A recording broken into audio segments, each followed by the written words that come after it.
አንድ ጥያቄ ከመጠየቅ ልጀምር። ይህንን መኪና በስንት የምታገኙት ይመስላችኋል? በጭራሽ እንደገመታችሁት አይደለም። መኪናው በጣም ርካሽ ነው። ከቢዋይዲ ዋጋ ጋር በሚስተካከል ሁኔታ አሁን ላይ በቻይና ለሽያጭ ቀርቧል። በእርግጥም መኪናው አስደናቂ መኪና ነው። እንደምትመለከቱት 7 ሰዎችን አንቀባሮ መጫን የሚችል ሲሆን በነዳጅም በኤሌክትሪክም የሚሰራ መኪና ነው። ነገር ግን ሃይብሪድ አይደለም። ይህ እንዴት ሊሆን ይችላል? ነዳጅ እየተጠቀመ ኤሌክትሪክም እየተጠቀመ ሃይብሪድ ነው እንጂ ሊባል የሚችለው ትሉኛላችሁ። በእርግጥም መኪናው ፉል ኤሌክትሪክ የሚባል መኪና ነው። ነገር ግን ነዳጅም ይጠቀማል። በጀነራል ሞተርስ እና በውሊንግ የተሰራው ይህ መኪና በዋጋው አማካኝነት ዓለምን እያነጋገረ ነው። በእርግጥም ዝቅተኛው የኤሌክትሪክ መኪና የቱ ነው ተብሎ ቢጠየቅ ቢዋይዲ ሴጎል ነው ብሎ የማይመለስ ሰው አይኖርም። ነገር ግን በሚኒቫን ደረጃ ዝቅተኛው የሚባለው መኪና ይህ መኪና ነው። ውሊንግ ሆንግያንግ ኢአርኢቪ። ኢአርኢቪ የተባለው ምህፃረ ቃል ኤክስቴንድድ ሬንጅ ኤሌክትሪክ ቬሂክል የሚባል ሲሆን ነዳጁን የሚጠቀምበት ምርጥ ኢንጂን ተገጥሞለታል።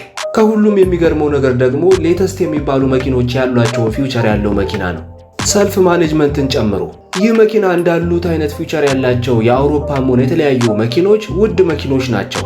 ይህ መኪና ግን በርካሽ እየተሸጠ ምርጥ የሚባሉ ፊውቸሮች ተገጥመውለታል። ሌላው የሚገርመው ነገር ደግሞ ቅድም እንደነገርኳችሁ መኪናው ነዳጅ ይጠቀማል። ነገር ግን ሃይብሪድ የምንለው መኪና አይደለም። ምንም እንኳን መኪናው ነዳጅ የሚጠቀም ቢሆንም ነዳጁን ለሬንጅ ኤክስቴንደርነት አገልግሎት ብቻ ነው የሚያውለው። አሰራሩም ግልጽ ነው። የተገጠመለት ኢንጂን ባትሪውን ቻርጅ ያደርጋል። ባትሪው ደግሞ ሞተሩን ያንቀሳቅሳል። በቀጥታ ኢንጂኑ መኪናውን አይነዳም ወይም አያሽከረክርም። መኪናውን ፓወር የሚያደርገው ባትሪው ነው። በአጠቃላይ ኢንጂኑ እንደ ጄኔሬተር ወይም ኦልተርኔተር የሚያገለግል ነው። ከዚህ ሁሉ ደስ የሚለው ነገር መኪናው በነዳጅም በኤሌክትሪክም እየተጓዘ ፉል ኤሌክትሪክ በሚል ስም ወደ ኢትዮጵያ መግባቱ ነው።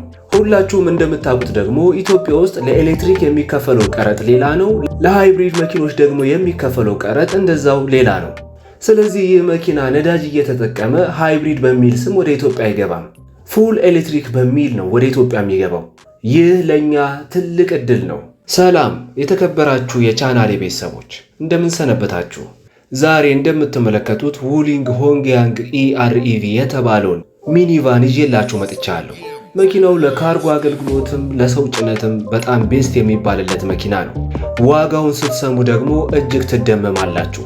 ይህንን ፕሮግራም ስትከታተሉ ከእናንተ የሚጠበቀው ነገር ላይክ እና ሰብስክራይብ ማድረግ ብቻ ነው።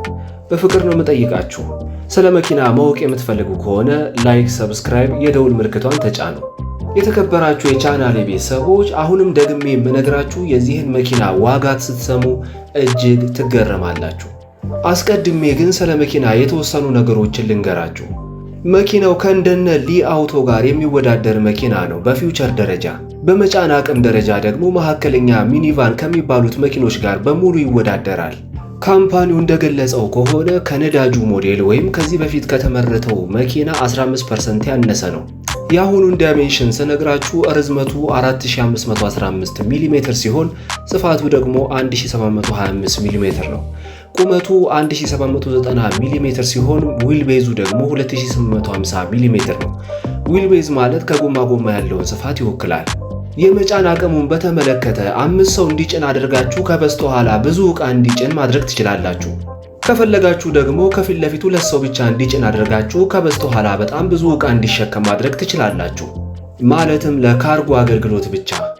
በሌላ መልኩ ደግሞ 7 ሰዎችን አንቀባሮ እንዲይዝ አድርጋችሁ ለቤተሰብም ሆነ ለሌላ አገልግሎት መጠቀም ትችላላችሁ። ይህም በከስተማይዜሽን ደረጃ በጣም ምርጥ የሚባል ቦታ ያሰጠዋል። በተለይም ለሥራ አገልግሎት ተመራጭ የሚባል መኪና ነው። ይኸው መኪና 3 የሚደርሱ ትሪም ሌብሎች ያሉ ሲሆን ቤዚክ ትሪም ሌብሉ ብዙ ፊውቸሮች የሌሉት ሆኖ በቀላል ዋጋ የቀረበ ነው። ማለትም አንድ ኤርባግ እና የተለያዩ ፊውቸሮች ተቀንሰውበታል በቤዚክ ፊውቸሩ። በትልቁ ትሪም ሌብል ደግሞ 8 ኢንች ታች ስክሪን የተገጠመለት ሲሆን 2 ኤርባጎች አሉት።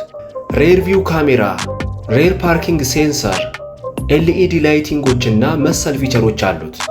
ሬክታንጉላር ኤር ኮንዲሽኒንግ የመሳሰሉም ሌሎች ፊቸሮች አሉት። መኪናው 1.5 ሊትር ኤልቢኤች ፔትሮል አይሲኢ ኢንጂን ከኮፈኑ በታች ተገጥሞለታል። ይህም እነ ሱዙኪ ዲዛይር እና ሱዙኪ ስዊፍት ካላቸው አቅም በጣም የተሻለ ነው። ነገር ግን ኢንጂኑ እንደ ጄኔሬተር ብቻ ነው የሚያገለግለው። መኪናውን አይነዳም። መኪናውን የሚነዳው ባትሪው ነው። ባትሪውን ቻርጅ የሚያደርገው ደግሞ ኢንጂኑ ነው። የመኪናውን ፒክ ፓወር ስንመለከት 70 ኪሎዋት ማለትም 94 ኤችፒ ማመንጨት ይችላል። ቶርኩን ስንመለከት ደግሞ 180 ኒውተን ሜትር ነው። ለዚሁ መኪና የተገጠመለት ባትሪ ሊቲየም አይን ፎስፌት የተባለ ሲሆን 8.5 ኪሎዋት አወር አቅም አለው። በባትሪው ብቻ 50 ኪሎ ሜትር መጓዝ ይችላል። በአንድ ጊዜ ቻርጅ ማለቴ ነው። መኪናው 55 ሊትር ፊውል ታንክ ያለው ሲሆን በአጠቃላይ በባትሪና በኢንጂኑ 1000 ኪሎ ሜትር መጓዝ ይችላል። ይህም በጣም ትልቅ ነው። የተከበራችሁ የቻናሌ ቤተሰቦች እንደሰማችሁት መኪናው በጣም አስደናቂ የሚባሉ ፊቸሮችን ይዞ ነው የመጣው። በተለይም በጣም ብዙ የነዳጅ ካፓሲቲ ያለው ሆኖ ሳለ ግን መኪናው የሚወሰደው ልክ እንደ ኤሌክትሪክ መኪና ነው። ኢትዮጵያ ውስጥ ሲገባም በኤሌክትሪክ መኪና ስለሆነ ለሃይብሪድ መኪኖች የሚወጣው ቀረጥ ይቀራል ማለት ነው። በጣም አስደናቂ ነው። ሙሉ ለሙሉ የነዳጅ መኪና ማለት ይቻላል። እንደነገርኳችሁ 8.5 ኪሎዋት አወር ባትሪ ብቻ ነው የተገጠመለት። ስለዚህ መኪናው በጣም ነዳጅ ነው ብንል ይቀላል ማለት ነው። የሚያጋድለው ወደ ነዳጅነቱ ነው። ነገር ግን የነዳጁ ጉልበት ቀጥታ ጎማውን ስለማያሽከረክር ድራይቭ ስለማያደርግ መኪናው የሚወሰደው በኤሌክትሪክ መኪና ነው ማለት ነው። ስለዚህ ፉል ኤሌክትሪክ መኪና ብለን የምንወስደው መኪና ነው። ነገር ግን 55 ሊትር ያክል ፊውል ታንክ ያለው መኪና ነው። ሁለቱ ሲቀናጁ ደግሞ 1000 ኪሎ ሜትር እንግዲህ ይጓዛል ማለት ነው። ይህም በጣም አስደናቂ የሚባሉ ነገሮችን አካቶን የመጣው እስካሁንም በኢትዮጵያ ውስጥ የመጀመሪያውን ሪቪው ነው እኔ እየሰጠው ያሉት። በነገራችን ላይ ቻናሌ ቤተሰቦች ለእናንተ ስል የማላደርገው ነገር የለም። በጣም ብዙ ቦታዎች እየገባው ከቻይና ሁሉ በጣም እየተጻጻፍኩ ነው የምገኘው ማለት ነው፣ አዳዲስ ነገሮችን ለእናንተ ለማምጣት ማለት ነው። ይህ አዲሱ መኪና በጣም አስደናቂ ነገር ነው ይዞ የመጣው። ኢትዮጵያ ውስጥም ይገባል ተብሎ ነው የሚታሰበው፣ ምክንያቱም ፉል ኤሌክትሪክ የሚባል መኪና ከመሆኑ አንጻር ማለት ነው። ነገር ግን እንደነገርኳችሁ መኪናው 1.5 ሊትር የሚያክል እንግዲህ ፔትሮል ኢንጂን የተገጠመለት መኪና ነው። ይህም ከነሱ ሱዙኪ ዲዛይር ሁሉ የተሻለ ነው። ዋጋውን ስትሰሙ ደግሞ ሁላችሁም በእርግጠኝነት ትገረማላችሁ። እስቲ ፊውል ኢኮኖሚውን እንመልከት። የፊውል ኢኮኖሚውን ስንመለከት 100 ኪሎ ሜትር ለመጓዝ 2.42 ሊትር ብቻ ነው የሚፈጅበት ማለት ነው። መኪናው በጣም አስደናቂ ነው። የተከበራችሁ የቻናሌ ቤተሰቦች በመጨረሻም ስለዚህ መኪና ዋጋ ልንገራችሁ። የመኪናው ዋጋ ለመስማት ሁላችሁም እንደጓጓችሁ ተስፋ አደርጋለሁ። በጣምም ያጓጓል ማለት ነው።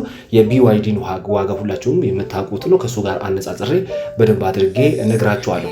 ቢዋይዲ 75 ሆርስ ፓወር ያመነጫል። ውሊንግ ሆንግያንግ ደግሞ ዛሬ እንግዲህ ሚኒቫን የነገርኳችሁ ከዚህ በላይ ማመንጨት ይችላል። ስፒዱ 130 ኪሎ ሜትር ፐር ሃወር ነው እንደምታውቁት ነው። እንግዲህ ፋስት ቻርጂንግ ያው እነዚህ ነገሮች ተመሳሳይ ነው የሚሆኑት። ሌላኛው እንግዲህ ዳይሜንሽኑ ያኛው መኪና ውሊንግ ሆንግያንግ በጣም ነው የሚበልጠው። ረዘም ያለ መኪና ነው እንደምትመለከቱት ማለት ነው።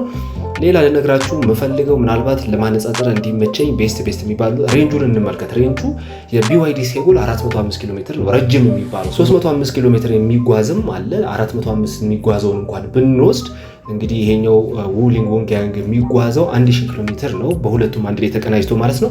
ቢዋይዲ ሴጉል ግን 405 ኪሎ ሜትር ነው ሬንጁ አንድ ጊዜ ቻርጅ ተደርጎ ማለት ነው። ያኛው አንድ ጊዜ ቻርጅ ተደርጎ እና 55 ሊትር ነዳጅ ፉል ተደርጎ 1000 ኪሎ ሜትር ይጓዛል ማለት ነው። አዲስ ቴክኖሎጂ ነው። በጣም ነው የምትወዱት ይሄንን ቴክኖሎጂ። በእርግጠኝነት ራሳችሁም ሪሰርች መስራት ትችላላችሁ። እንግዲህ መኪናው ከ5 እስከ 4 ሰዎችን የመጫን አቅም አለው። ባለ 5 በር እንደሆነ ሁላችሁም ታውቃላችሁ። 4 ሴት ነው፣ 4 ሰው ነው በአጠቃላይ አንድ ህፃን ካላካተታችሁ በስተቀር ይሄ መኪና እንግዲህ ቢዋይዲ ሴጉል 4 ሰው ማስቀመጥ የሚችለው። የአሁኑ ግን እንግዲህ እንደነገርኳችሁ ውሊንግ ሆንግያንግ ከ5 እስከ 7 ሰው መጫን ይችላል እንደፈለጋችሁት።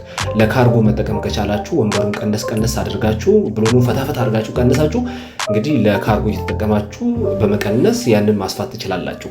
ነገር ግን በዚህ ቢነጻጸር በፍጹም አይገናኝም። ዋጋቸው የተወሰነ ተቀራራቢ ስለሆነ ነው አይደሉም። እኛ ኢትዮጵያ ውስጥ መኪና የምንገዛው ለስራ እስከሆነ ድረስ ከፈለግን ወደ ካርጎነት ቀየረ ነው፣ ከፈለግን ለራይድ የምንጠቀምበት መኪና ሆንግያንግ ይሄኛው መኪና በጣም ተመራጭ ነው። ዋጋውን ስነግራችሁ እንግዲህ አስመጪዎች እንደምትቋምጡ በእርግጠኝነት ልፈርምላችሁ እችላለሁ ማለት ነው። የተከበራችሁ የቻናሌ ቤተሰቦች አሁን ዋጋው ልንገራችሁ። መኪናው 3 ትሪም ሌብሎች እንዳሉት ነግሬያችኋለሁ። የመጀመሪያው ትሪም ሌብል 9400 ዩኤስዲ ማለትም የአሜሪካን ዶላር የሚሸጥ ሲሆን ሁለተኛው ትሪም ሌብል ደግሞ 9830 ዩኤስዲ ማለትም የአሜሪካን ዶላር አሁን ላይ እንደሚሸጥ ተነግሯል ማለት ኦልሬዲ ለገበያ ቀርቧል። ትልቁ የሚባለው 10100 ዩኤስዲ እንደሆነ ተነግሯል።